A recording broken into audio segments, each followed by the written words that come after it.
Hello civil engineers, कैसे हैं आप सब। दोस्तों, आज मैं आप सभी के लिए सर्वेइंग शुरू करने चल रहा हूं। तो सारे लेक्चर्स को आप ध्यान से पढ़िएगा और पढ़ने के बाद आप उसके क्वेश्चंस ज़रूर सॉल्व करिएगा। क्वेश्चन सॉल्व करने से क्या होता है कि आपके कंसेप्ट जो है एकदम अच्छे से क्लियर हो जाते हैं।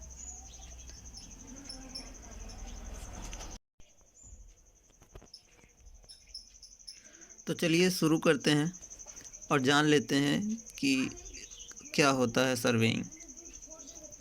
दोस्तों, ये पेपर में तो नहीं पूछा जाएगा आपसे परिभाषा की सर्वेइंग क्या होता है, पर यह है कि जैसे आपसे किसी ने पूछा कि भाई सर्वेइंग क्या होती है, तो यदि आप चुप रह गए तो सोचिए उसका इम्प्रेशन क्या पड़ेगा उसके ऊपर। तो सर्वेइंग क्या होती है, तो सबसे पहले हम इसी को जान लेते हैं। तो सर्वेइंग की परिभाषा क्या है, किस प्रकार देंगे आप। मान लीजिए अर्थ है, ये एसएससी जेईई में एक चीज़ पूछा जा सकता है कि अर्थ का जो आकार है वो कैसा होता है। तो हमारा जो अर्थ का आकार है वो ऑब्लेट फिगर्स है, ठीक है, ऑब्लेट की तरह। तो ये मानिए कि अर्थ पर एक कोई ऑब्जेक्ट है, कोई भी ऑब्जेक्ट हो गया, वो स्कूल हो सकता है, कुछ भी हो सकता है। तो उसका जो है किसी भी स्थान से, या फिर कोई पेड़ ही हो गया, तो किसी भी स्थान से या उसका पोजीशन, बियरिंग, ओरिएंटेशन, कहने का मतलब उसका डिटेल्ड लोकेशन बताना, ये होता है हमारा सर्वेइंग। एक तो ये हो गया। और दूसरा क्या होता है कि किसी भी बेंचमार्क या फिर रिड्यूस लेवल के रेफरेंस में आप जो है उस पर्टिकुलर पॉइंट की लोकेशन को बताते हैं। तो ये हो गया हमारा सर्वेइंग।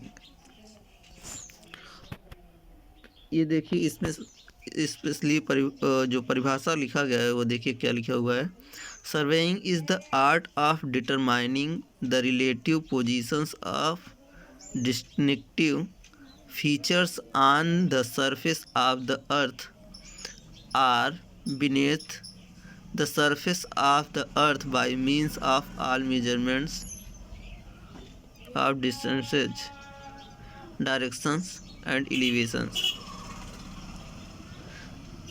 कहने का मतलब यही है कि उसके एलिवेशन, डायरेक्शन, डिस्टेंस को बताना, उसके लोकेशन को बताना, ये होता है हमारा सर्वेइंग। तो सर्वेइंग को दो भागों में डिवाइड किया गया, प्लेन सर्वेइंग और जियोडेटिक सर्वेइंग। तो प्लेन सर्वेइंग और जियोडेटिक सर्वेइंग क्या होते हैं, इसको भी जान लेते हैं। मान लीजिए अर्थ का सरफेस है और सरफेस के अब दो पॉइंट आप बना लिए, दो नज़दीक नज़दीक। तो उनमें क्या होता है कि आपको उसका कर्वेचर तो दिखेगा नहीं, तो वहाँ हम प्लेन सर्वेइंग होता है।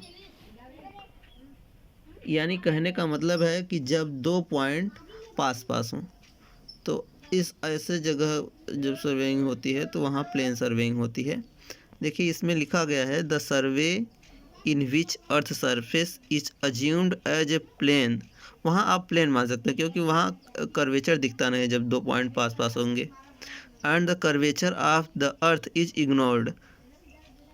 होता तो है पर इतना नज़दीक पॉइंट होते हैं कि वो पता ही नहीं चल पाता कि कर्वेचर भी है। Are known as plane survey.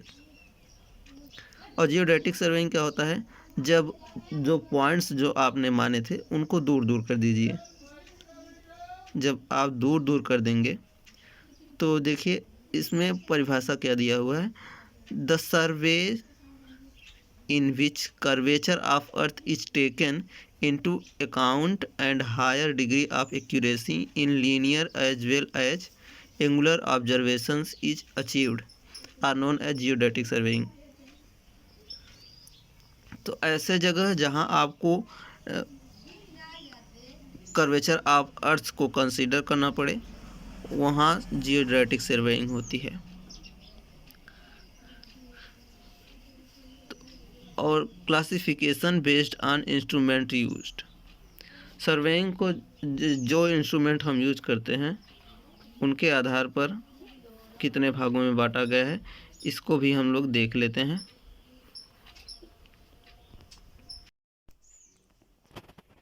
Classification based on instruments used. पहला देखिए chain surveying, second compass surveying, plane table surveying, theodolite surveying, tacheometric surveying और triangulation surveying, aerial surveying, photogrammetric surveying. ये हमारे सर्वेइंग के पार्ट्स हैं instruments के आधार पर। तो मैप क्या होता है? Map the representation of the earth surface on a small scale is called a map.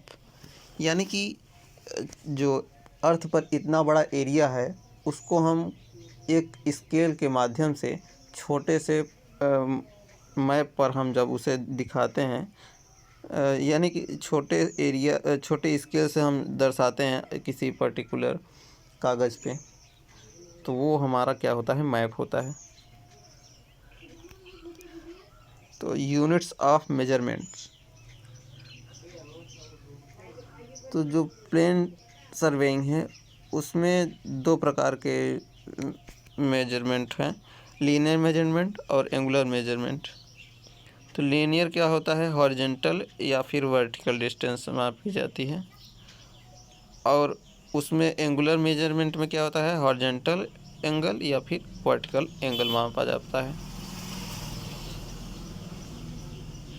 ये एक पूछ लिया जाता है के क्वेश्चंस में कि एक न्यूट्रियल मील कितने किलोमीटर्स के बराबर होता है? तो 1.852 100 square meters equal to 1 are.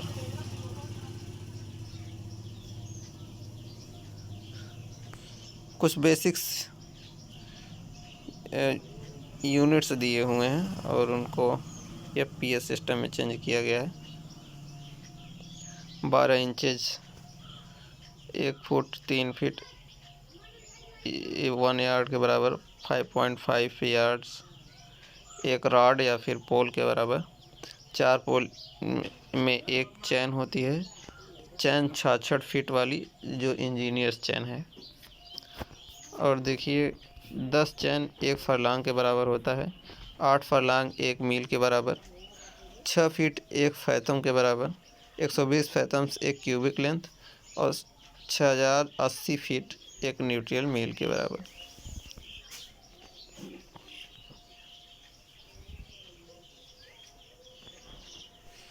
जो हमारा स्केल है वो दो तरीके से दिखाया जाता है, पहला इंजीनियर्स स्केल और दूसरा फ्रैक्शनल स्केल। तो इंजीनियर्स स्केल में क्या होता है कि 1 सेंटीमीटर बराबर 5 मीटर, ये डायरेक्टली लिखा दिया जाता है और इसे इंजीनियर्स स्केल के नाम से जानते हैं। और फ्रैक्शनल स्केल क्या है?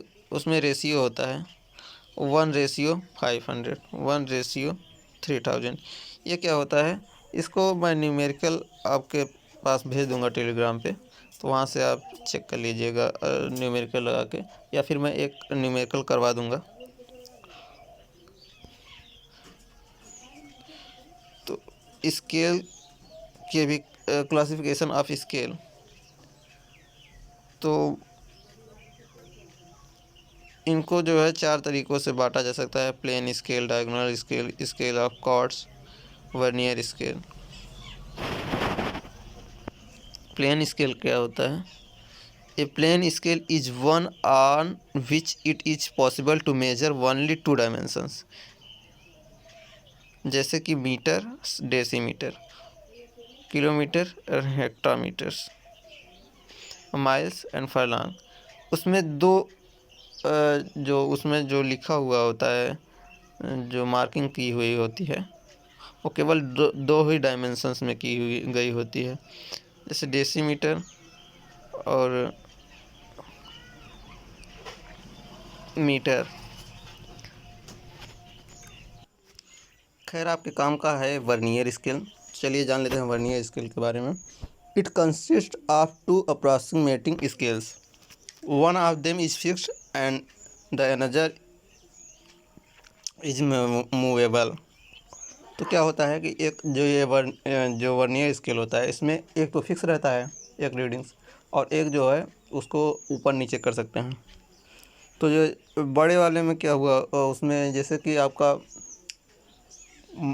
ये छोटी वाली स्केल हो गई, उस हिसाब से उससे आप उदाहरण के तौर पे ले लीजिए।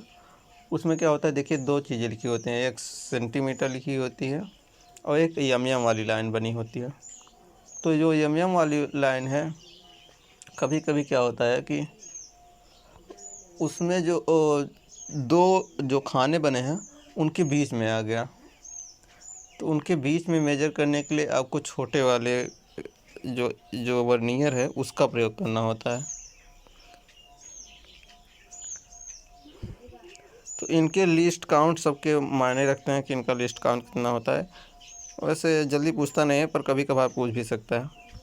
तो लिस्ट काउंट क्या होता है, उस पर बने खानों की संख्या, value of one division of primary scale, जो मुख्य स्केल है उसके एक डिवीज़न में खानों की संख्या, बटे number of divisions of vernier scale, vernier scale के जितने डिवीज़न हैं खाने हैं उनकी संख्या।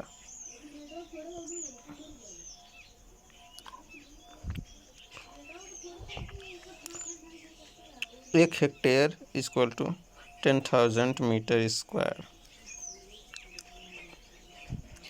यदि 1 सेंटीमीटर बराबर 50 मीटर, तो आर एफ का मतलब रिप्रेजेंटेटिव फ्रैक्शन, वही जो हमने अभी बात करी थी कि इंजीनियर्स स्केल और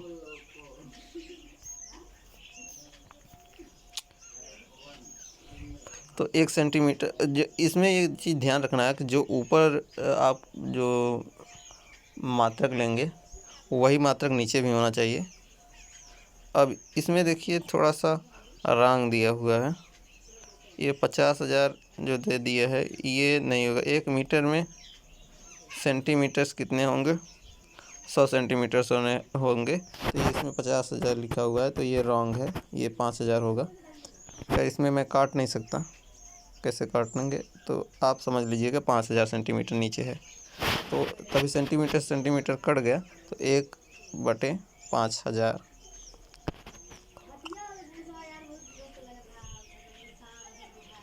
और कभी कभी क्या होता है कि हमारे जो मेजरिंग है तो रॉन्ग हो जाती है। रॉन्ग होने का कई कारण है कि उसने मतलब कि सही से दक्ष नहीं है जो सर्वेयर है, कई कारण हो सकते हैं। तो करेक्ट करने के लिए, लेंथ करेक्ट करने के लिए ये फार्मूला दिया है, are F of wrong scale, representative fraction upon R F of correct scale multiplied by measured length. जितनी दूरी आपने मापी हुई है उससे आप मल्टीप्लिकेशन कर दीजिए। एरिया का जो है अगर मेजरमेंट सही करना है तो R F of wrong scale upon R F of correct scale whole square कर दीजिए इसका, फिर मेजर लेंथ से मल्टीप्लिकेशन कर दीजिए। तो ये इंट्रोडक्शन लेक्चर था, और बाकी आपसे हम अगले लेक्चर में विस्तार से एक एक टॉपिक पर बात करेंगे। तो आज के लिए बस इतना ही, फिर मिलेंगे बहुत जल्द अगली वाली वीडियो में। तब तक के लिए गुड बाय, पढ़ते रहिए, खुश रहिए, धन्यवाद।